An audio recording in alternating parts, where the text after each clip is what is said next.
Good morning and welcome to this roundtable on the 2021 Legislative Assembly election hosted by the Observer Research Foundation. My name is Sunaina Kumar and I am a senior fellow with the Center for New Economic Diplomacy by the ORF, and I will be the moderator for this event. We have reached the sharp end of a political battle that has been playing out in the east and the south of India for the last few months. And to discuss this, we have a very interesting panel with us this morning, and I would like to introduce them.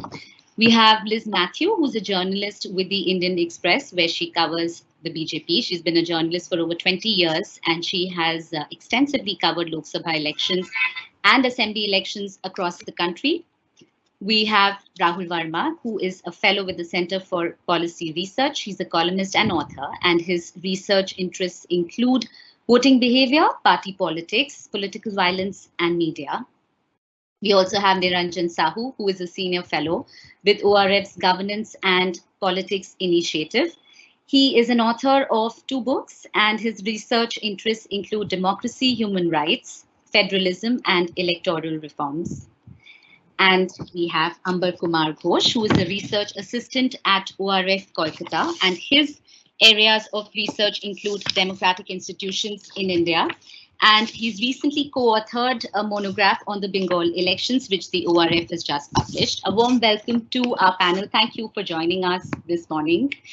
I'll quickly tell you the format of this discussion. We will be discussing various topics over the next 1 hour up to 12 p.m., after which we will be taking questions from the audience till 12:30. So it has been a high-stakes election across 4 states and 1 union territory. The battle is for 824 seats. And in the last few weeks, we've seen extreme political drama. We've seen long, stormy campaigns. We've seen high-octane roadshows and rallies. We've seen controversy over EVMs, and we've seen violence erupting in Bengal. All this while the country has been battling a COVID-19 surge, and there has been an economic downturn, a health and a livelihoods crisis.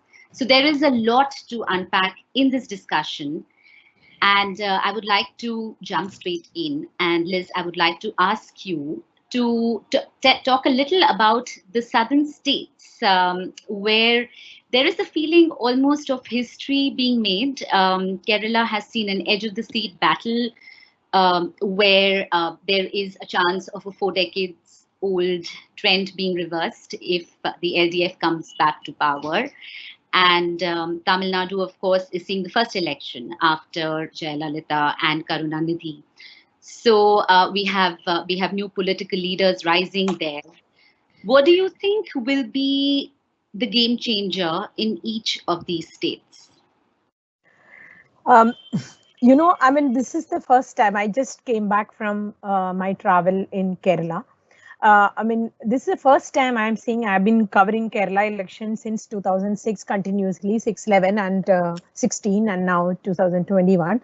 The biggest change or the most noticeable change I have seen is that the people's, interest or kind of keenness over the welfare politics.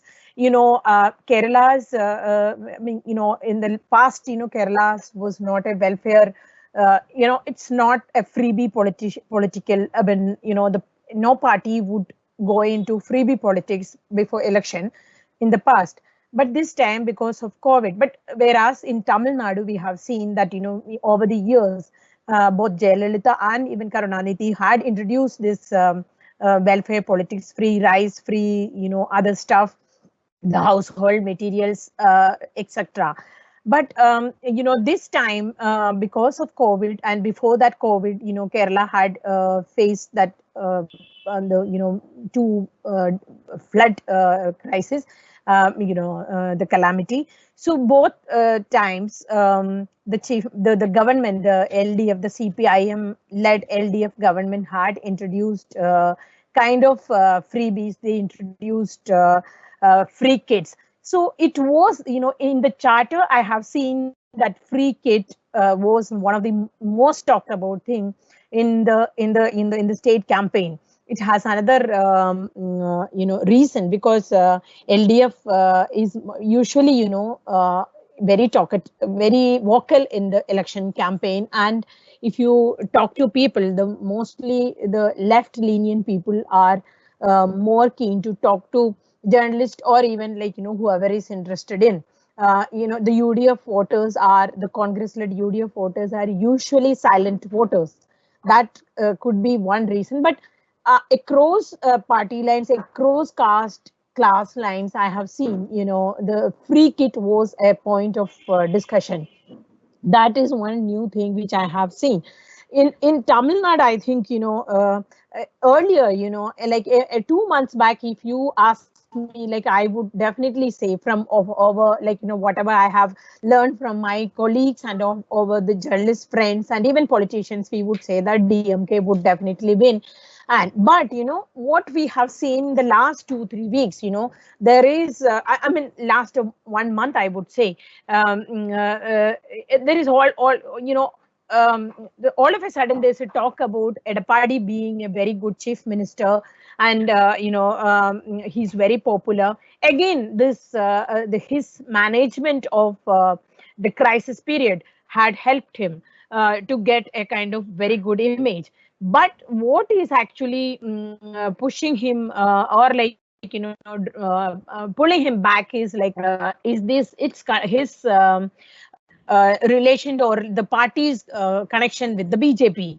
And very interestingly, in the south, and especially in Tamil Nadu, any connection with BJP is not a kind of, it is going to be a drawback for a party in many pockets. Maybe there are some pockets, maybe the Hindutva politics and this thing, but overall, generally the proximity to BJP is seen as a drawback for a political party and a political leader. As we have seen that, even the parties in Tamil Nadu, ADMK did not want many of Prime Minister Narendra Modi's rallies in the state. That, but these two issues, one another factor which I would say that the kind of money which is been spent, Tamil Nadu politics earlier also was infamous for the usage of money and handing over of, even if you look at the surveys, and we'll say that the role of money is very prominent, and it played a very key role in Tamil Nadu politics.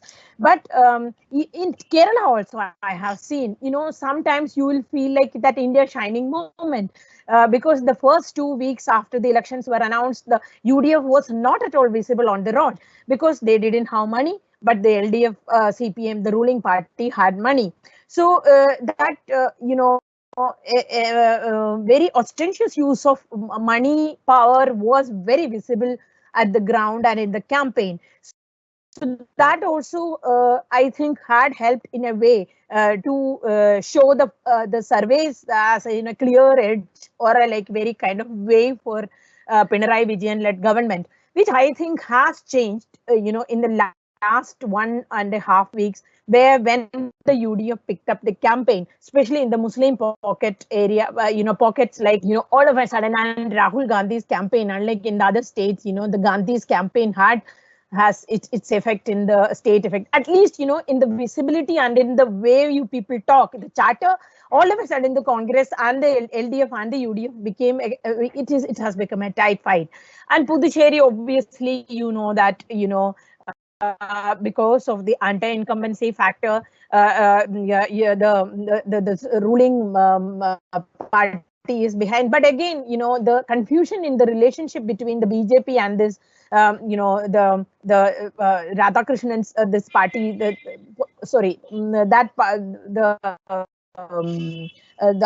those people who have joined the BJP. So there is a confusion who will be the CM thing that still continues there in Puducherry. So, but again, you have seen the 80+% vote. So obviously, it can change. So maybe post in Puducherry would be more interesting than the elections, I think.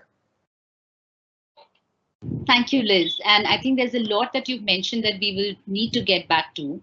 I would actually like to bring in Rahul now because you specifically mentioned welfare schemes in Kerala. And this is something that seems to be running almost universally across all state elections this time, where governments have made big promises.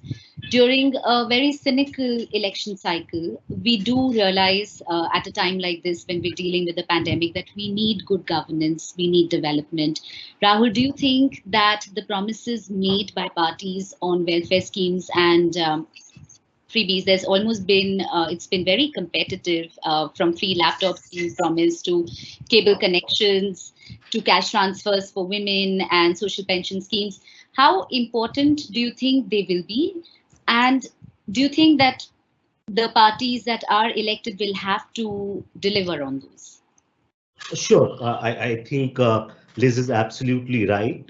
What is happening for now, at least past 10 to 15 years, that government has started focusing on welfare schemes and delivery of these goods. In fact, as you mentioned in your comment just now, what we are also witnessing that parties have now specifically started to cater women voters, and this is a phenomena which is now being seen in past 15 years or so. It started perhaps with Nitish Kumar's policy of giving bicycles to girl students, and and parties are reaping benefits of that, right? The chief ministers and these leaders have been able to build a sort of like a stable support base among women voters. Out of 4 states that are going to polls, or three, like now most have already polled, right? Only Bengal is still left. At least in 3 states, we see that there are so in 2016, women alone sort of got Jayalalitha elected. The gap between AIDMK and DMK among women voters was almost 8 to 10 percentage point. And it was not just on vote, on every other indicator in the survey. It seemed women voters have a very different outlook towards it. They like Jayalalitha on everything, whereas, you know, the gap between men and women on all issues. Similarly, LDF has some sort of advantage among women voters, both in 2016 in 2016 election, and Mamta Banerjee had advantage among women voters in Bengal. So parties are focusing on these welfare schemes. They are getting rewarded for it. But what I would like to add is that this sort of like, you know, the last 2 months announcement of freebie, what you will call as freebie, or just, you know, giving out, oh, when we come to power, we'll do this, do this, do this. I don't think that changes voting behavior as such. The reason is this, because voters know these promises in the last month only has sort of like electoral connection. Parties are just promising. So the way I see these things is like a poker game, where everybody has to put in money to start the game. So all parties promise this, not one party basically does that. So those are just seen as promises. But how you perform on welfare schemes during your rule becomes a key indicator for various segments of the society. And my last point would be, it becomes even more important, as you mentioned about pandemic and economic slowing down. More and more voters are sort of like looking towards the state for their economic well-being. And in that sense, you know, in some places, governments are facing a problem, especially West Bengal, where it is said that there is a lot of corruption in those schemes, and that has given a rise to anti-incumbency. Right, you've just mentioned West Bengal, and I would like to bring in Amber next. Amber, we have been watching with equal amounts of fascination and horror the election cycle that has been unfolding in the east of India, in Assam and West Bengal. It has been quite a show. But within all that are important questions of identity versus economy. And I would like you to comment on which one do you think will trump, and also, of course, share some of the highlights from your monograph, because you have been looking at the Bengal election closely. Sure. Thank you so much. A very good morning, everyone. It is really very exciting to be a part of this very interesting discussion. I'll quickly start with our very recently, the published monograph, that I have co-authored with my colleague Shoma Bhaumik. And the monograph is on West Bengal elections, titled "The Battle for Bengal 2021: Political Themes and Electoral Dynamics." Now, basically, what we did in the monograph is that we have made a very quick kind of Vidhan Sabha seats break up a kind of an assessment based on the 2019 Lok Sabha election results to kind of understand the meteoric rise of the BJP in Bengal. And what we have seen in the in our results is almost BJP has gained around 121 seats, in Bengal. BJP, so has gained 118 seats in 2019 elections, and TMC, on the other hand, has lost 47 seats.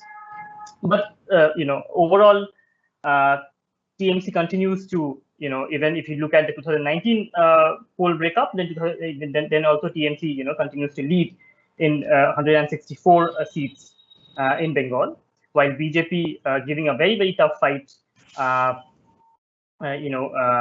by claiming, to have 121 seats. So this is definitely based on how 2019, Lok Sabha election, how Bengal has, voted. Definitely, we also have to bear in mind that, Indian electorate, most of the time they vote quite differently at the national as well as at the state level elections. The second segment of our monograph, talks about some of the key themes that Bengal election, might witness as crucial. One, of course, the cyclone Amphan and the governance issue, the allegations of corruption, misgovernance, so on and so forth, how that is being used by the opposition. Of course, the issue of migration, both internal migration, because the entire fiasco, around the return of the migrant workers after the lockdown happened. So that has also, created some kind of a political furor in the state. And of course, the international migration, which is the issue of infiltration, which is being articulated in the language of NRCCA, so on and so forth. So this is also one of the very, very crucial political agenda, which has given a lot of political advantage to BJP, at least as far as the 2019 elections is concerned. Then, of course, we have some of the regional kind of issues which are confined to certain pockets. Like, for example, the Korkaland issue in the northern part of Bengal. The other issues of autonomy and recognition. For example, of the long-standing demands of the Rajwanshis of North Bengal, because our Rajwanshis have very steadily supported BJP since 2014. But now it has been quite some time, and they are also expressing their grievances. So it will be very interesting to see how Rajwanshis kind of look at this election. And of course, the major issue of minority vote in Bengal, which is definitely going to be a very decisive factor, and how the minority vote, whether it gets splitted after the third poll, the alliance between the CPM, Congress, and ISF, came up, how that is going to transpire, and the overarching issue of political violence, of course, in which we are witnessing quite a lot, almost daily, in the run up to the polls, and also during the polls. So this is basically what we have done in our monograph. And now, if I have to quickly look at overall what are the interesting things that I would like to highlight as far as the Assam and Bengal elections are concerned. First is the issue of polarization. To my mind, these elections, if I look at Bengal as well as Assam, the polarization has been rampant, and be it religious polarization or ethnic polarization, every kind of fault line has been aggravated tremendously. In Bengal, there is one narrative of Muslim appeasement against the ruling TMC, which has been very, very effectively articulated by the BJP. Then the name calling has been blatant. So that is one part of it, which has now which is now dominating the political discourse in Bengal. The second part, of course, the TMC's allegation against the BJP, where the TMC, considers BJP to be an outsider. So there is also an ethnic kind of polarization between Bengali, non-Bengali, insiders and outsiders debate.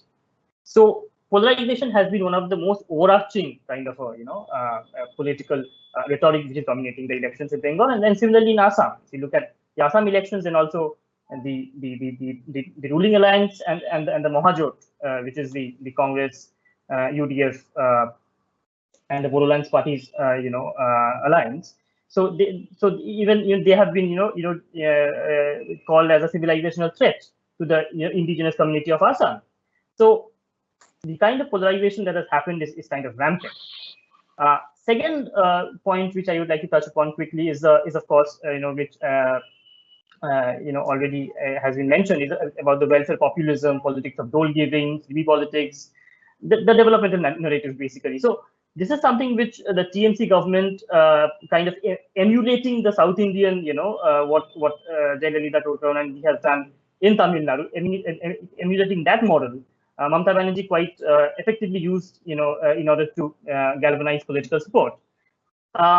What needs to be seen that how effective it remains in this election, because it is again, intertwined with allegations of local level corruption, political partisanship. So this is something which needs to be seen.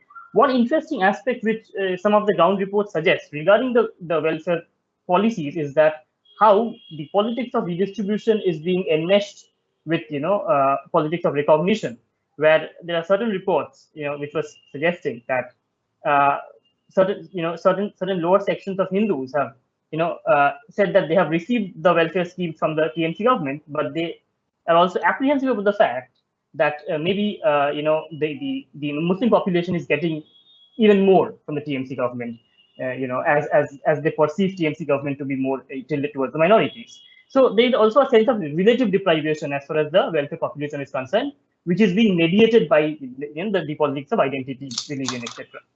And then the last point, which is which I feel is very interesting here, is the issue of defection politics, which has been very, very rampant in Bengal, because it has always been there, but Bengal elections have kind of again aggravated the entire discussion on defection politics, which brings me to the question that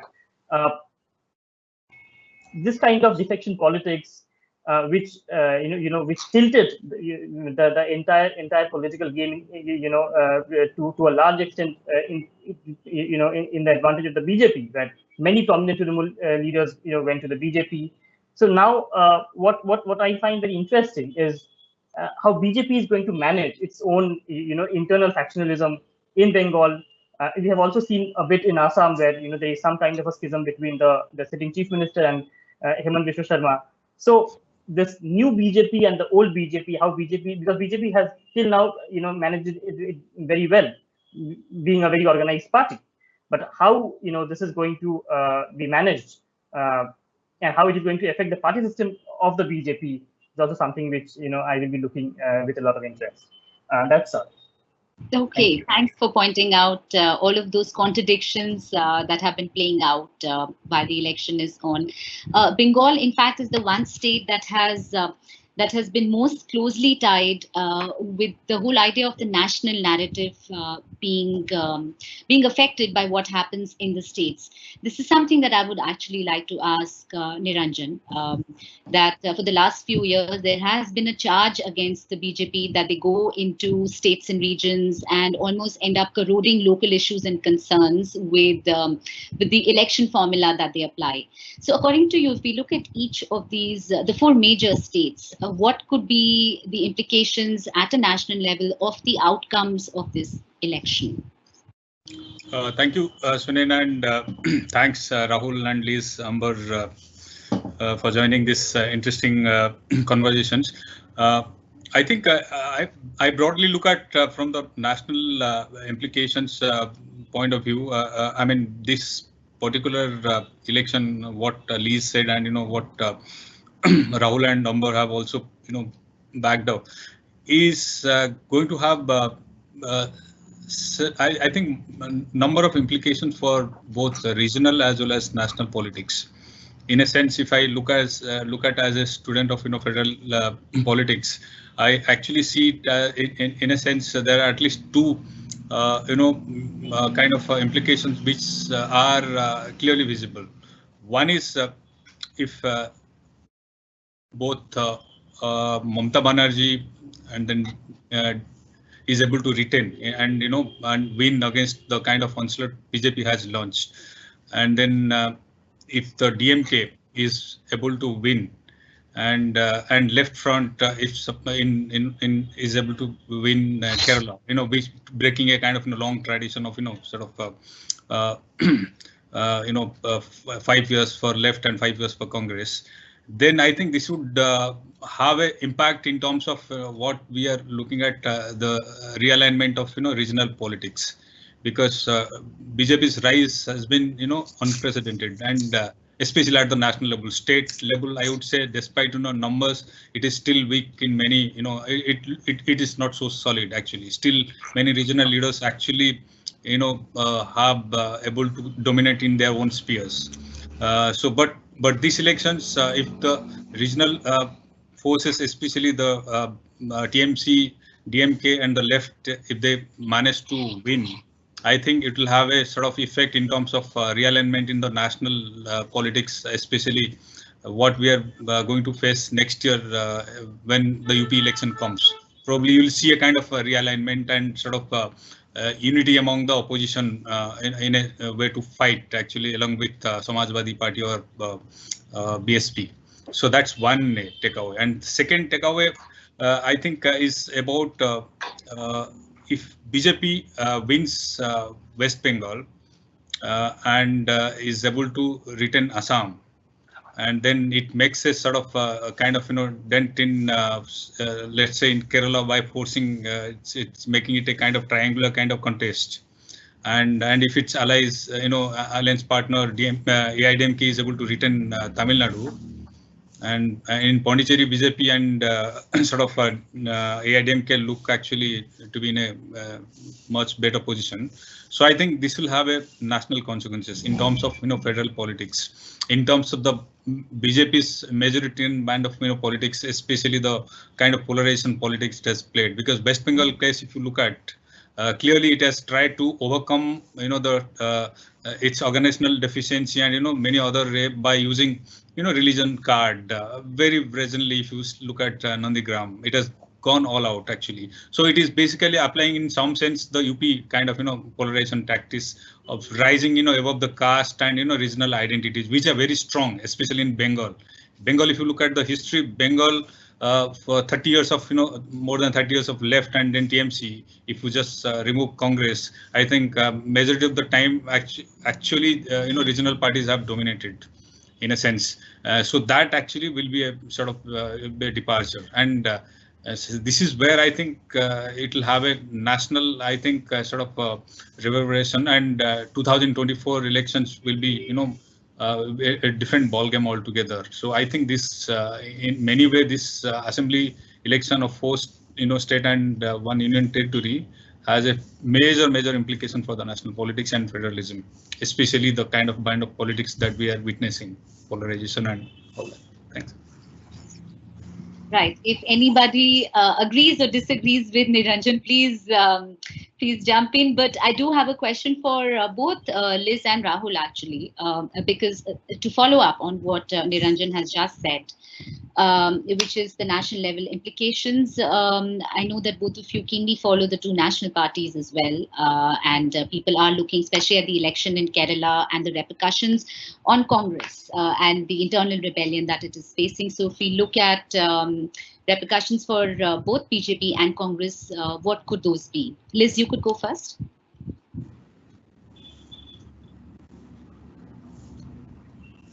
Unmute yourself. Yeah. I say since BJP is not a major force in these two states, let me start with the Congress. Of course, the Congress badly needs a victory for mainly for Rahul Gandhi to take over us, because I mean Rahul, it looks like he wants a kind of legitimacy for taking over or returning to his post as the party president. So he is looking forward to a victory in Kerala, where that would definitely give him a push. Of course, it is DMK Congress alliance is tipped to be the winner. Although there is no particular wave. I mean, it looks like, but it looks like they are going to win it. That will give definitely a more legitimacy for Rahul Gandhi to return as the party president. That's one thing. So I mean, I completely agree with Niranjan, because there will be a federal push if DMK and TMC win. And of late I cover Lok Sabha, so I have been seeing that how regional parties are talking about the centralization and about the dilution of federal rights by the BJP government at the center. So whether it is GST compensation or whether it is Electricity Act or other, even the Farm Bill and even the Essential Commodities Bill, every bill, even parties which are considered to be friendly to the BJP, like GRS and also even YSRCP and even TDP, talk against the government and always warning or cautioning the people against the centralization of power and rights of the kind of transgression into the states' rights in the federal politics. So that federal push will definitely be there if these two parties win. Okay, back to Congress. Definitely, Rahul Gandhi and Rahul Gandhi has taken a special role, and it has helped the Congress in Kerala and in Tamil Nadu. And I have seen, the kind of change in the candidates list. Almost 55% of the candidates were new, and there was, even last time I remember, I think around 21 candidates below 40 Rahul had insisted in the Congress list in 2016. Now in 2021 also Rahul Gandhi has introduced, and people and young leaders from all across the state and all, I mean, across the communities. He had even tribal leaders, Muslims, Christians, scheduled caste, Hindus.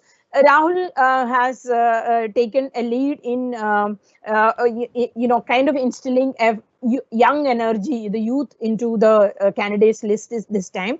So for the first time, I feel that, after touring in Kerala, I feel that Rahul's idea, or whatever he had talked about in 1998, when he took over as the General Secretary in charge of youth and student wing of the Congress, the democratization of the Congress, that somehow he has succeeded in getting that. If you look at the candidates Congress candidates in Kerala, you will see that those people, they don't belong to a particular family, a family of politicians. They belong to very economically lower class. So that has, and obviously he will definitely, if he has succeeded, he will take Kerala as a model, and he will try, and because he will get more his power will be more unquestioned in the party, his position will be more unquestioned. But if he fails, definitely those people who are lying low, the so-called G23, will definitely raise again the issue, the leadership issue, and Rahul will not be in a position to, take over as the party. I don't think that if party fails in Kerala, miserably, like even if it is like, 60 plus seats, he will still have some kind of, he can actually talk about the Congress, because Congress's seat is only 40 plus now in the state now. So I mean the UDF, so that, and the Congress is in a very bad position as in the current assembly. So definitely it is going to improve. And if it is UDF manages to get 65 plus or something, Rahul's position will be strengthened, and he will be, like I said, more legitimacy for the post. And for the BJP, of course, in Kerala, they are looking for increasing the vote share in both Kerala and Tamil Nadu. They are increasing the vote share and also more seats. We know that, the BJP has only one seat, which also was not a party victory in 2016. Nemam was more of a over Rajagopal's personal victory. So this time, BJP is giving a tight fight in many of the constituencies in Trivandrum. And Trivandrum, Trivandrum, if you go back to history, in 1980s itself, that's the royal family member Kerala Verma had contested as Hindu Munnani candidate in Thiruvananthapuram Lok Sabha constituency and became third. But it had actually, made veteran communist leaders like EMS Namboodiripad to review their political stand, and they wanted to keep the consolidated Hindu vote with them, and he even literally kicked out a splinter Muslim group from the LDF, so that the Hindus will remain with the left parties. So like I say, I mean, what I mean to say that Thiruvananthapuram has a leniency towards this Hindutva politics. So the BJP's focus has been in Trivandrum, and it is like, there is one constituency called Kazhakkottam where the Shobha Surendran is contesting against the Devaswam board minister, who, that Sabrimala issue has been there, and despite the LDF's attempt to, or CPIM's attempts to put it behind, the issue kind of propped up again. And everybody, towards the last days of campaign, everyone started talking about, so kind of remains of those losses of what LDF faced in 2019 Lok Sabha election, like they could win only one seat out of 20. Mainly, I mean, I would say it is only because of, Sabrimala issue, and also because of Rahul Gandhi's presence. That is for BJP. They have to win more number of seats in the assembly, and in Puducherry, they want to, with AINR Congress, they want to come to power, because as of now they have only 2 MLCs, which are also been appointed by the governor. And they got 4 ANR MLAs in the outgoing assembly with them, in the to win. So basically BJP will try and get power through, through AINR Congress and AIDMK in Puducherry. All the BJP leaders keep saying that they will retain power in Tamil Nadu. It is very unlikely, and even if it happens, BJP wouldn't have any role in that, and because it is not because of BJP's acceptance or enhanced acceptability. Nothing of that sort works in Tamil Nadu politics as of today. And Kerala, it is better. It is in a better position. I mean, I have seen people talk more of like Mr. Modi and BJP in Kerala politics, but not not in Tamil Nadu. So that is for the 2 parties in the south. I mean. Okay. Rahul, what do you think?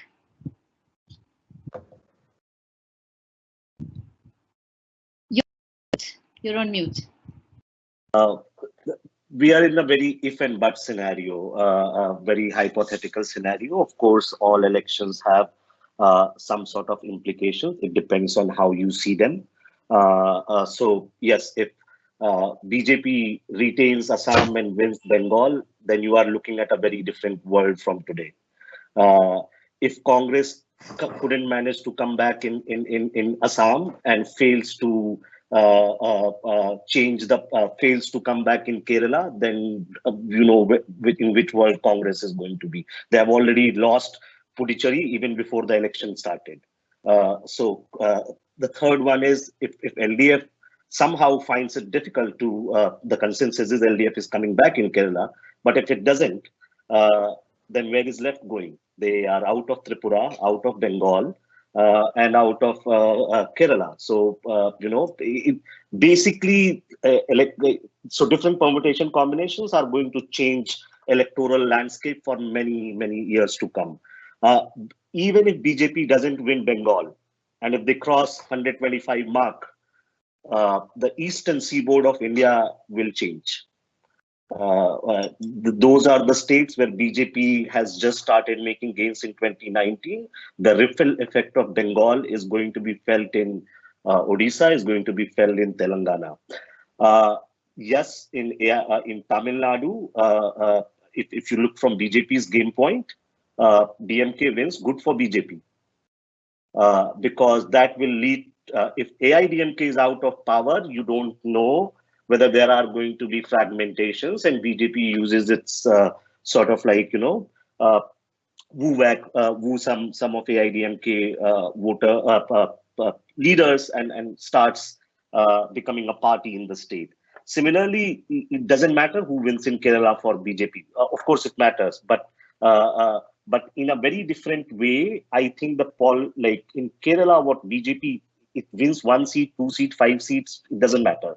It matters how, which communities are going to support which party this time, what kind of fragmentation you are going to see in Christian vote, what kind of consolidation you are going to see in Muslim or Hindu vote. That will basically open up the window for BJP. So for BJP, 2021 in Kerala is an election you are contesting. They are looking for 24 and 26. It's how communities are going to vote in that state will open up politics in a long play. I think more than how balance of power is going to change. I think what we are looking, at least from the east, Assam and Bengal, the nature of Indian democracy, as Niranjan was pointing out about polarization. We are witnessing a very different kind of polarization in from those two states. First, in Bengal, the polarization does not have upper caste Hindu angst behind it. It's basically a Dalit slash tribal communities on one side and Muslims on the other side. So very different kind of religious polarization is going to be unleashed from Bengal, and it will have serious implications going forward. And that model will be replicated in many other states. Similarly, in Assam, I think the way Congress, AIUDF, and BPF have come together, it is going to open up very new fault lines in the state politics. So you may be returning back to what we saw in Assam in 1980s, movements turning very, very violent. So for me, more than the federal balance of power, I think polarization and kind of political violence we might witness coming from the east. And South, I think who wins and how community vote will open the gates for BJP in South, in the two states where they are not present. Right. That is something that I do want to ask both of our other speakers. Niranjan, you first, actually. Questions have been raised also on the role of Election Commission, especially in this election, and its legitimacy, and what that means for Indian democracy. What is your take on that? You're on mute. Sorry. Yeah. It's very unfortunate that, I mean, some if you look at the scale of the elections in in the four states and Union Territory, I mean, you'll have some sort of I would say kind of a mistake by a low-level electoral official or other things. So, but the problem is that we are living in a sort of digital and sort of social media saturated age. In which even in just couple of mistakes or kind of sloppy handling of those sort of, whether it's EVM machine or or even taking actions against the ruling party leaders on hate speech or whatever they say, I think creates a kind of very different perception. So in a sense, I think we are witnessing a kind of very sort of in a situation in which election commission is being very, I would say 24/7 kind of scrutiny is happening, and which is good in one way. In democracy that should happen, but problem is that by just picking up a couple of events and sort of and then painting that entire electoral machinery and election commission is is just taking side with ruling party is very unfair. I think this must stop, because this is the core and this is the foundation which electoral democracy in this country has thrived, especially because of impartiality and sort of credibility of electoral commission. If we saw what United States in the last year November elections, and in what happened in January 6th, we saw to a great extent also there's something to do with election electoral system there, and the election commission, those sort of some of those things which are missing, for that actually added to more sort of in a highly polarized kind of election there. So in luckily India, we don't have every election whichever party loses the election, it puts the blame on election commission. That's a routine. But by and large, most of the people, most of the voters believe that election commission does a very professionally impartial job. There are occasional sort of so I'm saying that remains still intact, but I think election commission has to be really careful and to manage this perception and not to allow even these smaller sort of mistakes or whatever is happening. It should not allow. It should be it should adapt a more rapid and more effective communications sort of which is somehow missing actually, I think. But otherwise, I think it's still in the safe hand. I think there should not be any, Rahul can probably and Liz can, add on. But I still believe that most of the people still have their faith in the Electoral Commission and its business. Right. So a lot of these stories have, of course, emanated from Bengal and the narrative of polarization.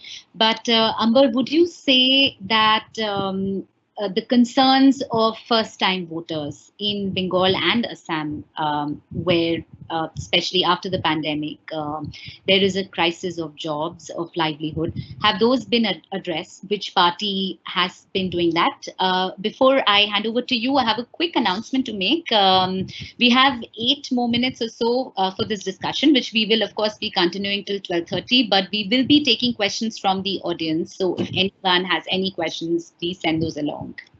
Ambar.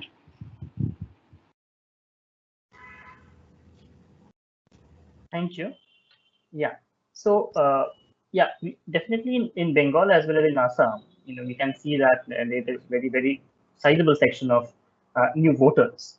And one of the most very interesting aspects about both Bengal as well as Assam electorates is that the turnout is very high.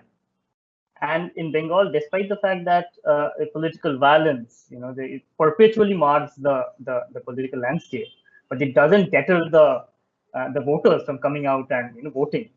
So this also kind of reflects the kind of tremendous amount of political mobilization that happens in the political kind of landscape that we have.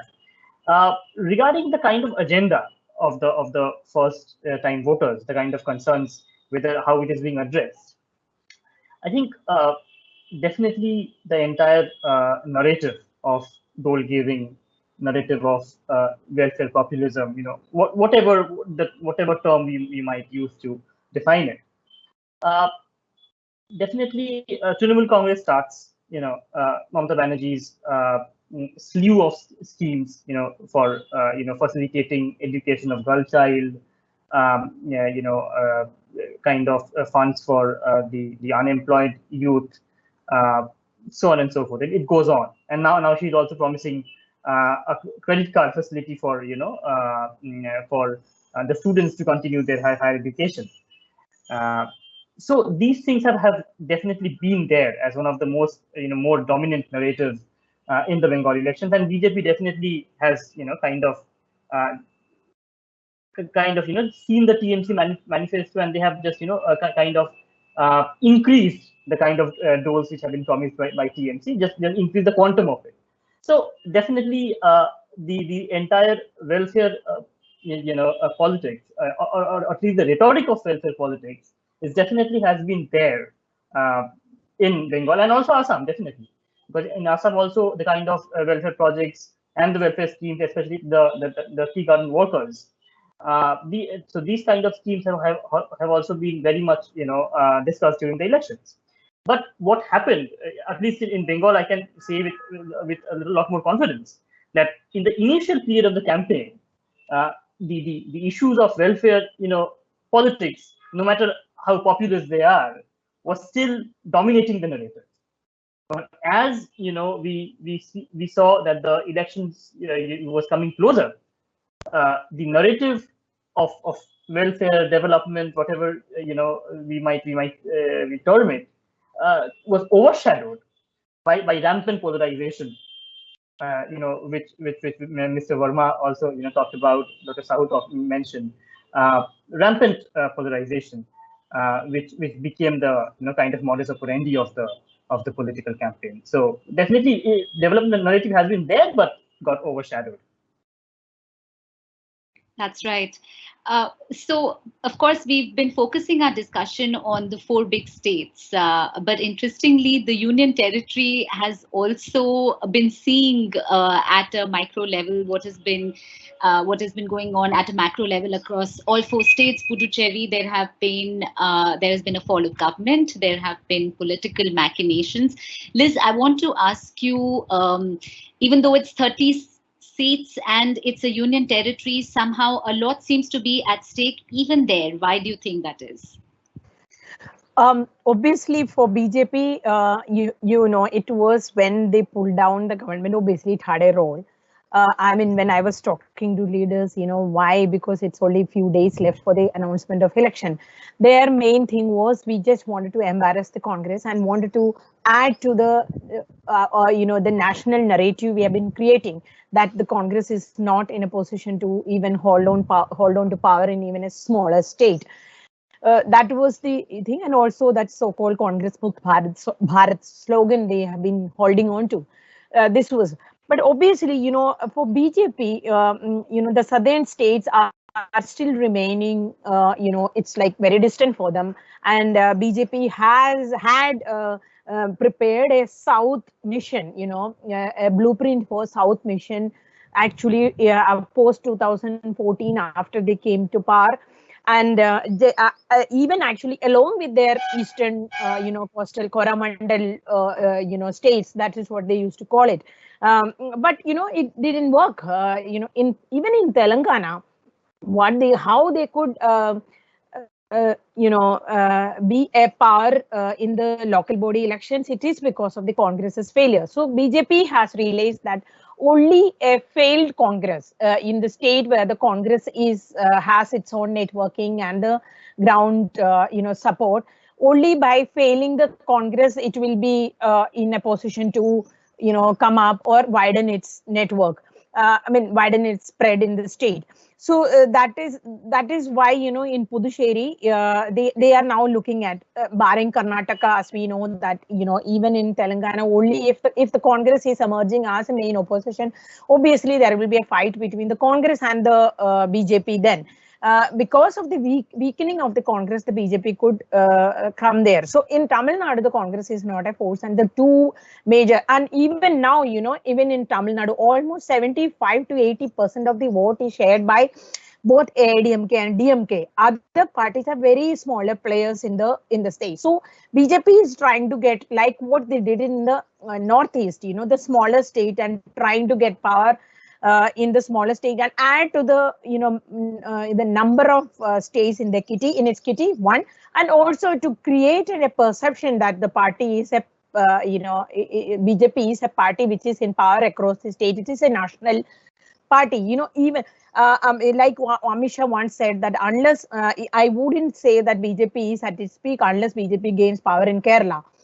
So the states are again, I think even Tamil Nadu is becoming tougher for BJP than even in in Kerala. So what BJP now wants is like if the LDF returns to power, obviously there will be a weakening of CPIM as a cadre party, because it is a personality like the CPIM. This election, what we have seen is a Pinarayi Vijayan centric CPIM. So that is very bad news for a cadre party like CPIM. And where their ideology is actually the base. It's not personality like the Congress it used to be.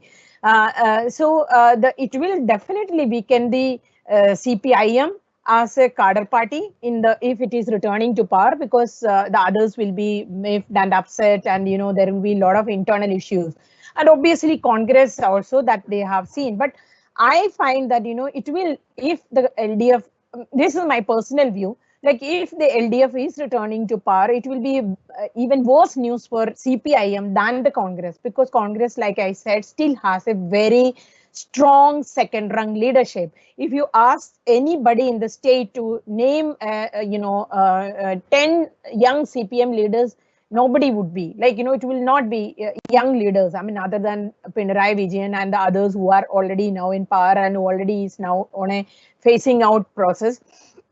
But in the Congress, if you see from Kasaragod to Kanyakumari, like where the Parshala, where Trivandrum, the southernmost tip, you will have Congress young leadership is there. So Congress, it won't be easy for anybody to weaken the Congress or like eliminate Congress from Kerala. Whereas it will be, like I said, it is my personal view. What I thought that this would be the BJP's game. Congress, half the Congress will join BJP if Congress fails to, come back to power. But it is not so easy for the BJP there in Kerala. But in Puducherry, it is easy for the BJP because AINR Congress is already in alliance with the BJP, and what BJP wants is just 7 to 8 seats in the 30-member assembly. If they get even 5, one leader was telling me, even if we get 3-4 elected members, now they don't have anybody, so we will open the account, we will have our say. Then definitely, like we watched it in what happened in Goa, what happened in Arunachal Pradesh, what happened in even Meghalaya, all these states, where in Manipur, where the chunk of leaders are shifting to the BJP because with the power and also with money. So this is what BJP wants to have put their foot on in some place in southern region other than Karnataka, where also the party is actually rocked with the internal issues and power struggle. So that's what BJP wants in Puducherry. BJP thinks that we will put our foot there, we will be part of the government, and then we can expand and we can play our politics and in the other both, because it is close to both Kerala and Tamil Nadu. So they can actually reach out to this. This is what BJP is planning. So let's see what is going to happen. Like I said in the beginning, the post-election scenario will be more interesting in Puducherry because it is very few seats, and even 2-3 seats will make a huge difference. So let's see what is the BJP, how BJP is going to play out their game there. Right. A lot of this discussion, of course, has been about possible outcomes and implications. We have a question from Aditi Fadnis, who wants to take up the point on national implications, and she has asked any panelist to take this on. Her question is, who do you think is going to take the initiative in addressing the politics of federalism? Mamata Banerjee has taken a lead, but her efforts have not yielded much so far. Okay. Yes, of course. Yeah. Aditi, I think that, obviously Mamata, if she wins, Mamata will definitely, undoubtedly be the tallest leader among the opposition, because, as we know, it is a huge and very tight fight. And it is kind of an ideological war which is happening.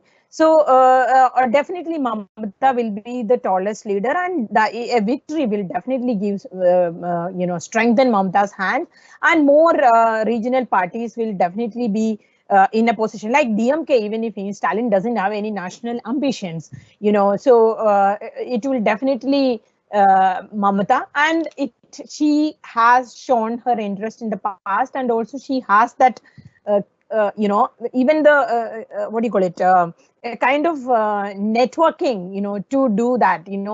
We have seen, how parties were closer to Congress have gone and joined Mamata, like, SP, even Bihar parties, RJD.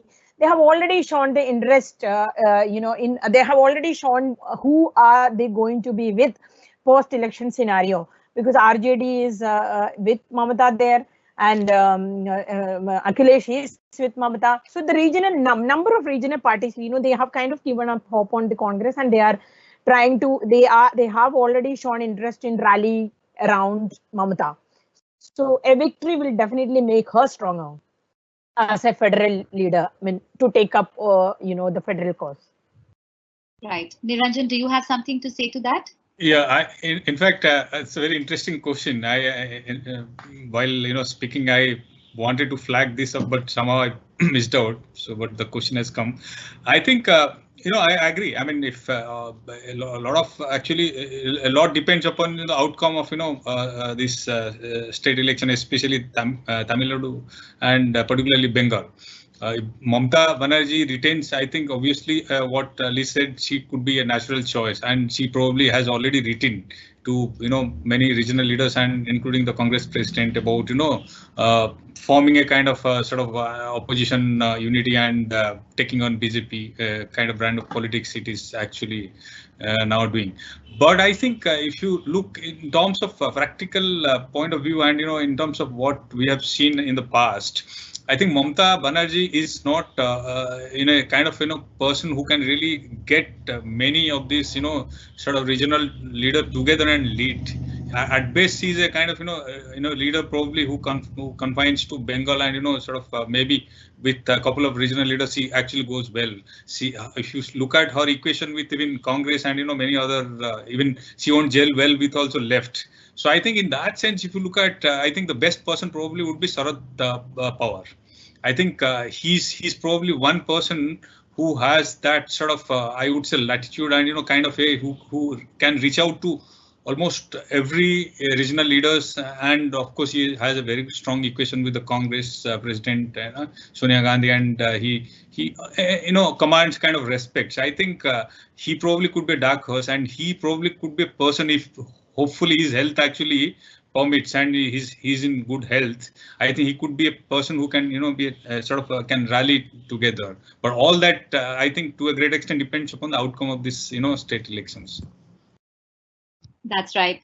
I do have a question which is outside of the speculative space, and that actually is to you, Rahul. The question of minority communities, and there have been alliances that parties have had with the parties that represent Muslim interests. So that's one part, and of course also the question of caste and Dalit politics. Do you think that these will be important issues? And where could they play out as important? Sorry, I don't get the question. Important issues and where would they play out? In which states would you say? In Assam, in Tamil Nadu, in Bengal? I'm actually looking at. I'm asking you the question of both Dalit politics and also alliances with parties that represent Muslim interests. Okay, so let me start with the question on what will happen to Mamata Banerjee and opposition alliance. I disagree with the view that she will emerge as a leader or someone else will emerge as a leader. In the foreseeable future, the disarray in opposition is going to continue. That's a feature of a system. Right now, we are under a BJP dominant system. In dominant party systems, unless a big crisis comes up, opposition coalition doesn't happen. This is just for photo ops. Before also 2019 election, in 2018, you saw every leader worth his or her salt gathered in Kolkata and got a big photo, but nothing happened in 2019. So this is a feature of a system. Mamata wins or doesn't win, it's not going to change the pattern of opposition coalition. The reason is that any sort of coalition needs a nucleus. At the moment, no one has enough power behind him or her to act as a coalition of opposition. The second point on Dalit politics, it matters, right? In any place, identities play a role when they have a sizable number, right? So Dalits are in a sizable number in Bengal. They are not in a sizable number in Tamil Nadu. So the demography plays a role when there is enough end behind it. You will see what is happening in Dalit politics in its effect in UP and then in Punjab, the elections which are going to come in next year. So Dalits form 20-23% in Bengal, and that's why you are seeing that effect, right? So the numbers have to be there. The third point on and it's not a sort of like basically I see politics very differently, right? Which is basically what BJP is doing in Puducherry. This is how all parties do. After all, the difference between political parties and NGOs are that political parties are in the game of power. They pursue power. When they get anywhere, they want to get power. They are right. So if any other party, Congress is weakening, BJP is gaining, that is how the balance of this, like I'm not saying balance of the system is restored, but if one weakens, the other will gain. And that's what is happening in Puducherry. BJP precipitated a crisis which was already in the making in Puducherry. Navi Sayam left Congress. He was second most important man in the cabinet. He was PCC chief before that. So he left Congress for BJP because of his own personal ambitions, and that is what has led to the crisis in Puducherry. And now BJP is contesting only 9 seats, so at best they can win 3 or 4. And in 30 or 40 years history of Puducherry, no party had got single-handed majority. So the game has, begun much before the election, and it's almost over as well. Puducherry is not a contest. Okay. Ambar, I want to bring you in and ask you, we have been addressing this throughout the discussion, the question of polarization, identity, and in Bengal and Assam. So the way Mamata has framed this also is about the battle between insiders and outsiders, a fight for Bengal's soul, its cultural identity, its language. How important do you think that is for voters there?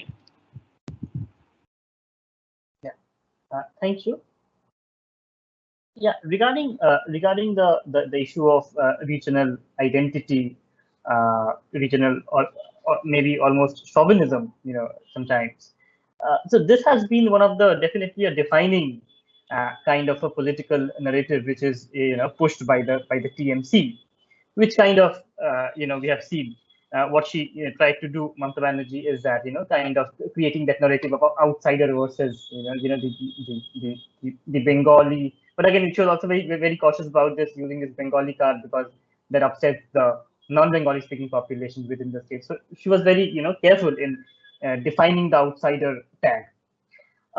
Definitely, it matters, but we also have to bear one thing in mind here, that regional pride is one thing. Bengali culture is definitely one thing which is important on an emotive level. But on the other hand, the entire narrative of aspirational politics, which BJP kind of tried to bring in, definitely molded in, shrouded in their own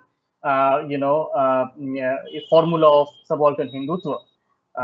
So that also has its own appeal, which is also a very compelling narrative,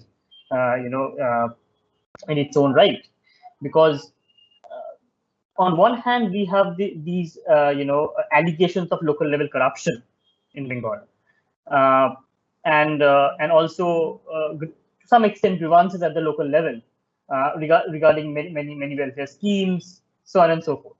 So this is something which has tangibly touched the lives of the common people, which they can relate to.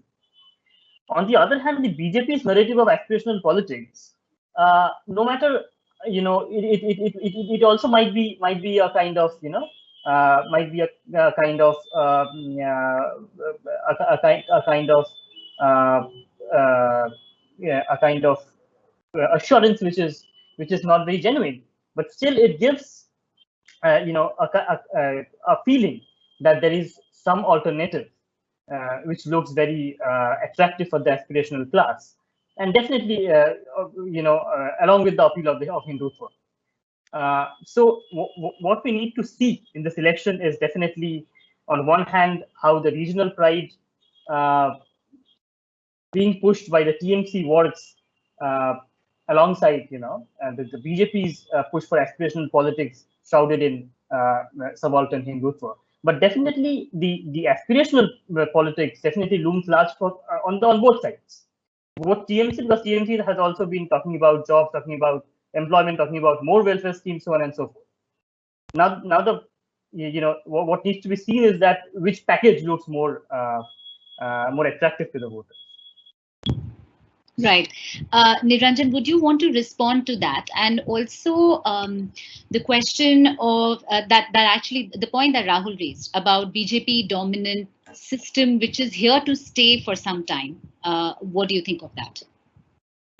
Yeah, I mean, the last thing first, I think what Rahul also said, it's a BJP has now in every sense established as a sort of dominant party system, and its hegemonic presence, which we might question that in many states it doesn't have a very solid presence, including southern states like Karnataka, where people question that BJP is all about few caste groups there.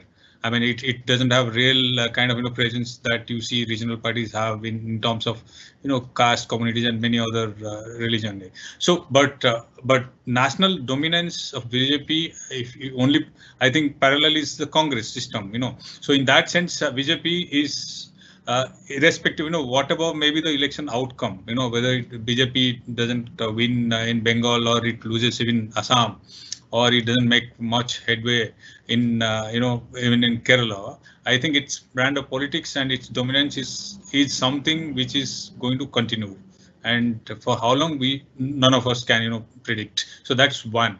And then its brand of politics, of polarization and using emotive issues, whether it's about religious identity and national security and many other these things. I think all political parties, for that matter, Congress, even regional parties have used it, to the extent possible. It's not that, they are all actually in a different league and they only promote secular politics and sort of issue-based politics. It's not that. So BJP has only sharpened the tools and taken to a different new level, probably with it's sort of purposefulness and it's a kind of electoral machine it has built over the years, and it's leadership. Mr. Modi, BJP also was using similar stuff actually during Vajpayee's kind of period, but in a different sense. So I'm saying so this is something that country, the voters, the electorate have to grapple and in many ways have to sort of make a choice.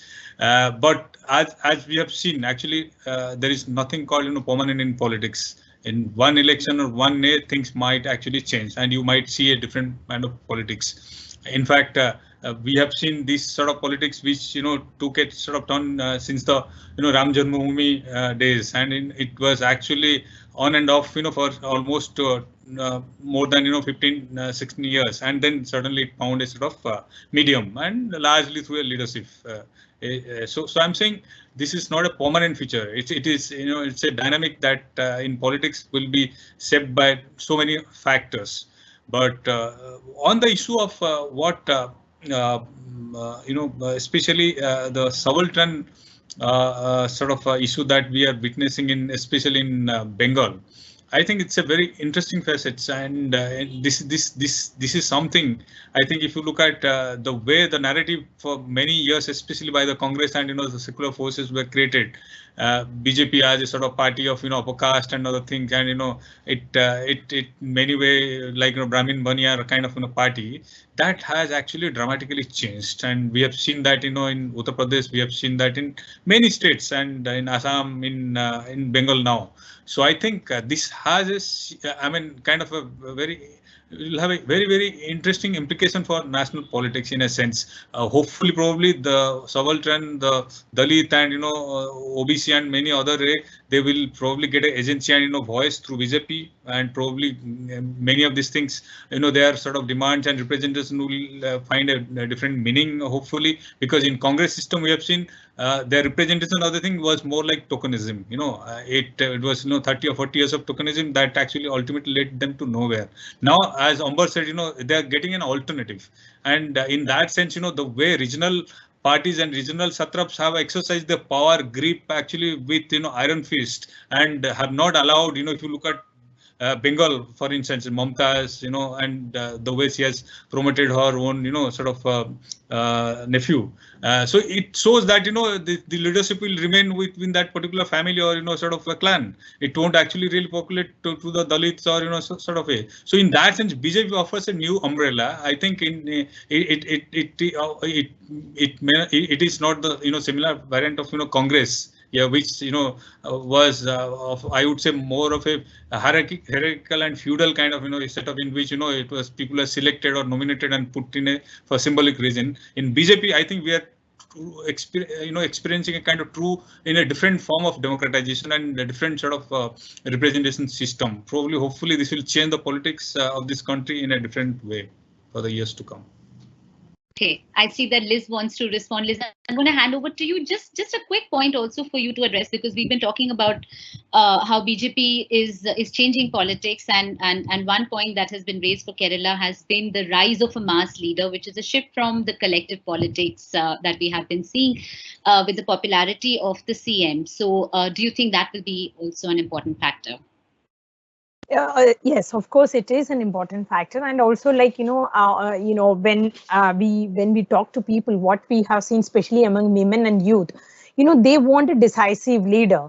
What actually attracts people to Mr. Narendra Modi is almost same for Mr. Pinarayi Vijayan, because he is a decisive leader. He takes decision without even looking at here and there. If he is convinced about a certain decision, he will go for it, unless there is a larger push, like what happened in Sabrimala issue, and also what happened with the Land Acquisition Act with Modi. So people really want strong leaders. They don't, when it comes to their family issues and all, they want everybody to be taken along. But when it comes to administration and governance, they want a very strong leader who can take decisions without looking here and there, and if I am convinced with a decision, I should go ahead.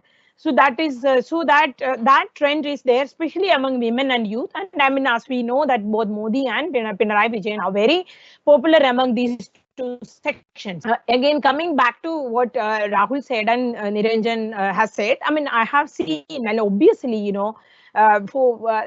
when you compare the parties at the national level, there is nobody to match the BJP. They have every, components in place. Like, there is a popular leader, there is an ideology, there is a mass base, And there is a emotive factor also. Like, Congress can never match that, in the near future now. And when I mentioned about the federal push, I mentioned about the parliament and all. Like, if you get more more states under regional parties, the composition of the Rajya Sabha will change. So BJP's attempt to push through its agendas, legislative agenda, will be kind of weakened. That doesn't mean that they will be weakened at the national level, at the electoral level. That pushing of agenda, what BJP is trying to do now is getting people from here, there, and buying somebody from here. That will not happen, like, if the regional parties get stronger. And for every decision, they will have to take the states along, states along, and also even the regional parties. Like, for example, the Electricity Act, the changes to the Electricity Amendment Act. If there is the composition of the Rajya Sabha changes, it will be very difficult for BJP to push that. The kind of the way they push the farm bills, it may not be possible in future if the presence of these regional parties and the presence of stronger leaders, and with the electoral support and with the winning elections, and that will change. Other than that, electorally, I don't think that any possible change in the scenario in even the next election. Even if Mr. Narendra Modi, obviously Narendra Modi is likely to contest, like one more election. So there is nothing that can weaken the BJP as of now when it comes to electoral politics. But in the legislative agenda, in the idea, they're pushing, there will be some kind of check and balances, if you can call it a check and balances. At least the regional interest also will have to be taken care of. That's what I meant. Okay. We have just 5 more minutes to go for this discussion. And I would actually like to invite each of our speakers to give very short closing comments, a minute each, essentially on why the 2021 Legislative Assembly elections are important, according to them. We can start with you, Rahul. Back to Liz's point, Rajya Sabha composition is anyway going to change, and is going to change in BJP's favor. See, BJP had 3 MLAs in West Bengal. So even if they lose, they are going to cross, even if we take Prashant Kishore's prediction at face value, they are at least going to be around 90 or 100 at minimum, which means they are going to gain 5 or 6 Rajya Sabha MPs from Bengal. Similarly, even if BJP doesn't do, so BJP never had MPs, lots of Rajya Sabha MPs from Kerala or Tamil Nadu. So even if they don't gain anything, Rajya Sabha composition after this election is going to change in favor of BJP. That's a empirical fact. It doesn't matter who wins or who loses. I think the national implication of this basically, as 2017 UP election was for the term between 2014 and 19, West Bengal 2021 is basically the key election to watch out for the term between 19 and 24. Basically, what it is, one, West Bengal is going to, the rise of BJP in West Bengal completes, I don't, like who wins, I don't know in West Bengal. If they win, then they are going to go on a different onslaught, but Eastern Seaboard is going to look very differently from here on. And any sort of gain will give, and if they win West Bengal, then I think the whole narrative is going to change. Okay, we don't have much time, but Niranjan and Ambar and then Liz, very quickly, your closing comments. Yeah, I think, to take it to what Rahul said, these particular elections, I think I would say, it's a litmus test for the Congress, for the left, for TMC, and everyone. But I think this is the biggest test for the BJP also, in terms of the way it's trying to push in Bengal and in Kerala, and the kind of electoral strategy it has put in place, and the way it's testing also its polarization card both in Kerala and Bengal. I think in many ways would decide BJP's future sort of agenda and how it goes and maintains its dominance. So this assembly elections will have also, I think, probably for it is for BJP and BJP brand of politics. It's I would say in many ways it's a decisive kind of election. I think this election, first of all, it would again show us that how effective the entire package of subaltern Hindutva on one hand, clubbed with aspirational politics on the other, how far it can go. It will definitely be a kind of confirmation that how effective it can be. Second, drawing from here, it will also be very interesting to look at the limits of welfare populism of the variant which Mamata Banerjee kind of emulated from the South Indian states. So how far effective it can be. And my last quick point would be regarding the possibility of oppositional consolidation or federal consolidation, whatever we might call it. The role of the Congress, and the kind of dilemma that the Congress would always be, that whether they would project somebody like Sharad Pawar or Mamata Banerjee and kind of back them up from behind, tarnishing the chances of Rahul Gandhi, to be the nucleus that Mr. Verma was talking about. So unless Congress becomes the linchpin, I am also very apprehensive about how this federal consolidation might work out, even if these elections turn out to be in favor of the opposition parties and regional parties. That's it. Thank you. I think this election is most important and crucial for Rahul Gandhi and the Congress, because BJP will remain at the top. There is nobody there, and it is the question of existential issue for both the Congress and Rahul Gandhi. I think so. This election and also of course for Mamata Banerjee, but again she can actually fight back and come back. But for Congress, it is going to be a very, very tough do or die battle now. Right. And with that, it is time to wrap this up. Thank you very much to our panelists. Thank you to Liz, to Rahul, to Niranjan, and to Ambar for sharing your perspectives for this really interesting, crackling discussion. We will all be waiting for the verdict on 2nd May, and perhaps we should have a round 2 after this. Have a good day, everyone. Thank you. Thank you. Thank you. Thank you so much.